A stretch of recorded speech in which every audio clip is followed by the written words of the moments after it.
Hello guys, welcome to the election feature. Today, in this video, I will be taking a look at the 2024 electoral map based on the latest poll from all 50 states to see who is the favorite to win the election in November.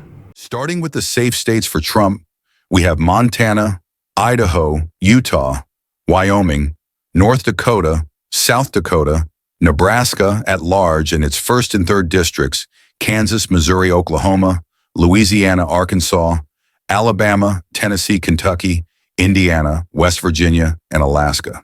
So the GOP starts the race with 110 points.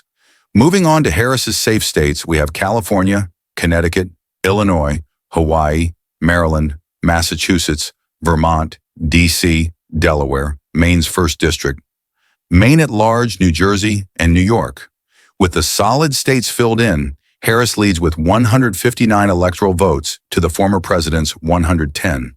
However, do not count Trump out just yet, as the moves he is making in the swing states will shock you. Moving on to the likely states, which will go to the respective candidate by margins between 7 and 15 percentage points, and are likely to support their respective candidate come November. Starting with Trump, we have Texas, which grants the former president a whopping 40 electoral votes. According to the latest Morning Consult poll of 2,940 likely voters, Trump holds a 9-point lead over Harris. Texas has long been a Republican stronghold, having voted red in every presidential election since 1980. While recent elections have seen narrowing margins due to urban growth and increasing diversity in cities like Houston and Austin, Trump's substantial support in rural and suburban areas has maintained a strong GOP advantage. The current 9-point lead suggests that Trump's popularity in Texas is increasing and could possibly shift the state into the safe category by November. South Carolina has been a Republican stronghold for over 40 years.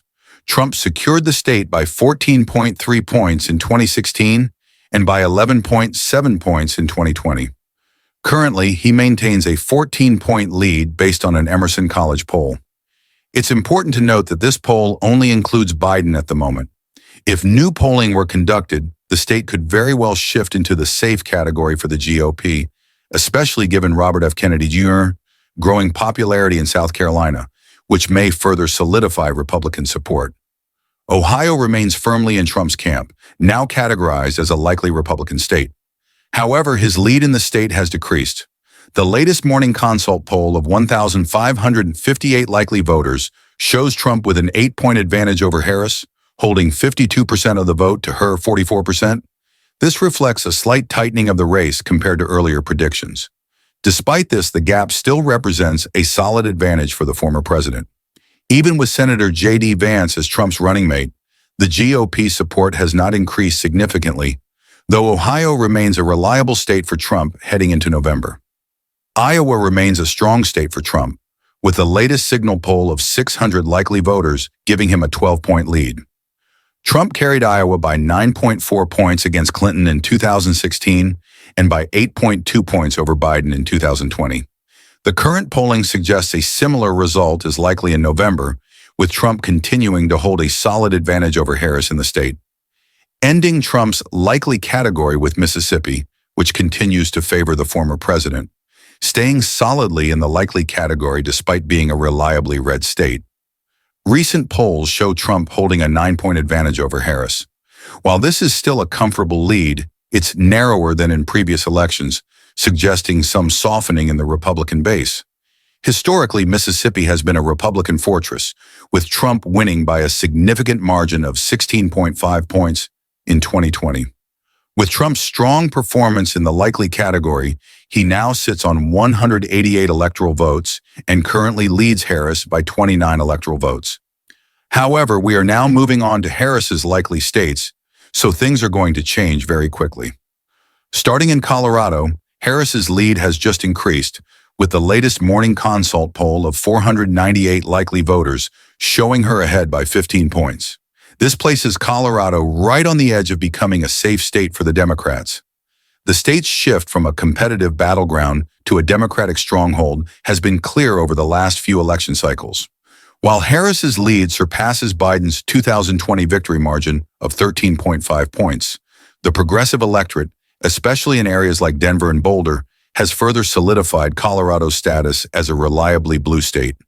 As the 2024 race unfolds, this trend appears to be holding firm. Please comment with your thoughts on who do you think will win the election? Virginia remains in the likely category for Harris, with the latest poll among 1,005 registered voters showing her leading Trump by 8 points. This places Virginia in the likely Democratic category, despite concerns that the state could become more competitive, particularly with candidates like Kennedy in the mix.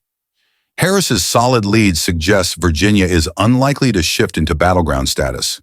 The state's changing demographics, particularly in the heavily populated suburban areas surrounding Northern Virginia, continue to work in favor of Democrats, further solidifying Harris's advantage as the 2024 race unfolds. Rhode Island still lacks any polls featuring Harris, so we'll have to use Biden's most recent poll as a stand-in, which puts the state at the edge of the likely category for the Democrats with a 7-point advantage. While Harris-specific polling is yet to emerge, Democrats likely remain confident in holding on to Rhode Island come November, as the state has consistently voted blue since 1988. Trump currently trails Harris by 14 points, according to a public policy polling survey sponsored by the Northwest Progressive Institute, a partisan sponsor of the Democratic Party. Washington's steady Democratic leanings are largely driven by its progressive electorate.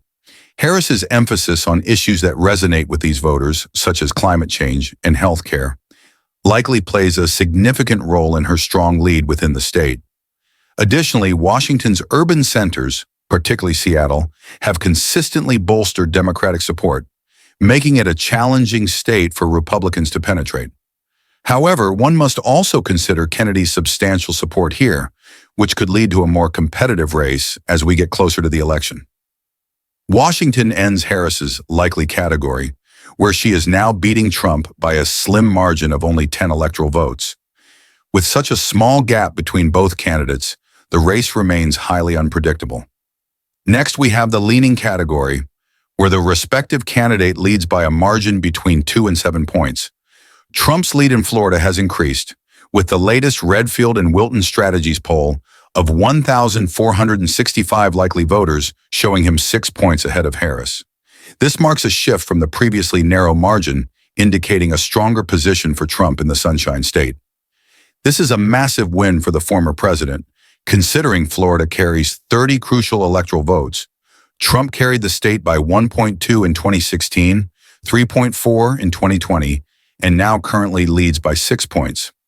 The widening gap in favor of Trump is likely fueled by the state's diverse electorate of conservative Hispanics and retirees, as well as the influence of Governor Ron DeSantis's strong performance on key issues like immigration and economic recovery.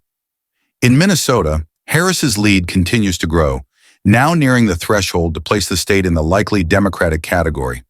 The latest Redfield and Wilton Strategies poll of 617 likely voters shows Harris with a 7-point lead over Trump.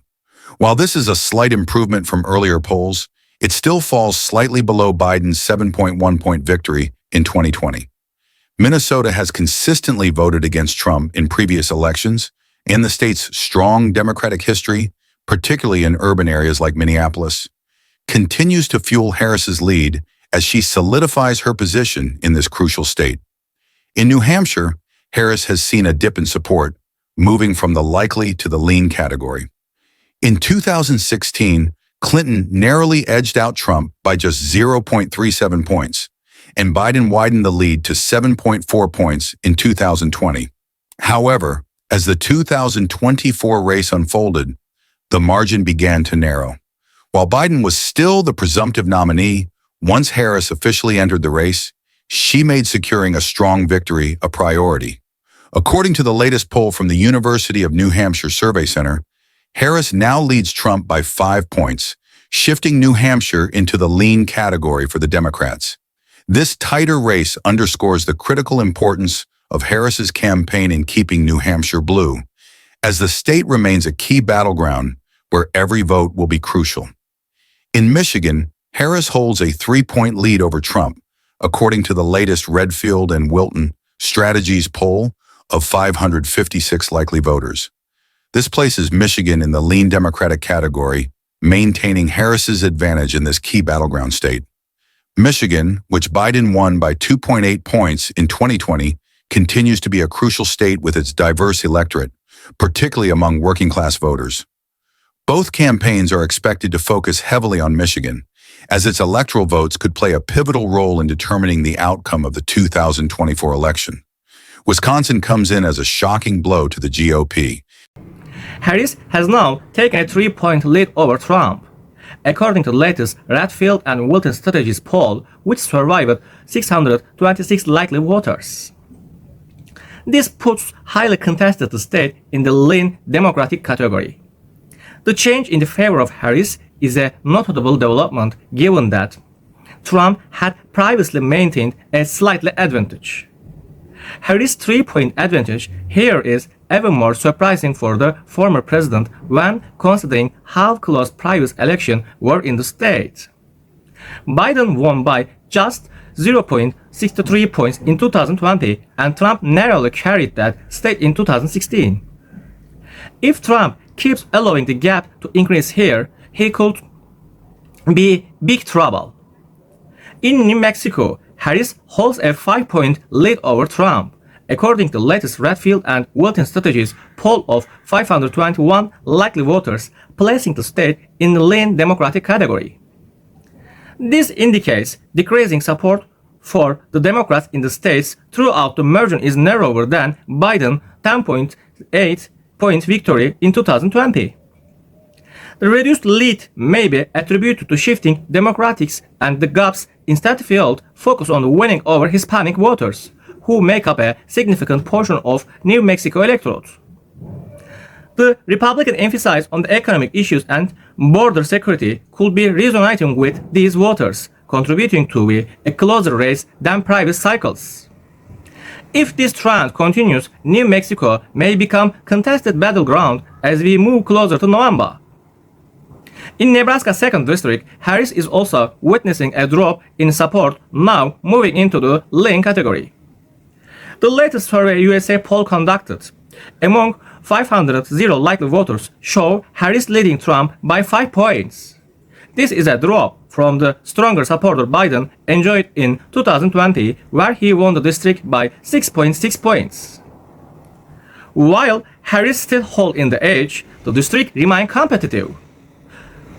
The Omaha metro area, which is leaned more Democratic in recent years, continues to be a key factor, but the shrinking margin indicates that Trump is making gains. So, if you enjoyed this quick post-debate analysis of presidential election, make sure to like the video and subscribe to for more content like this. I will see you in next video. Thank you.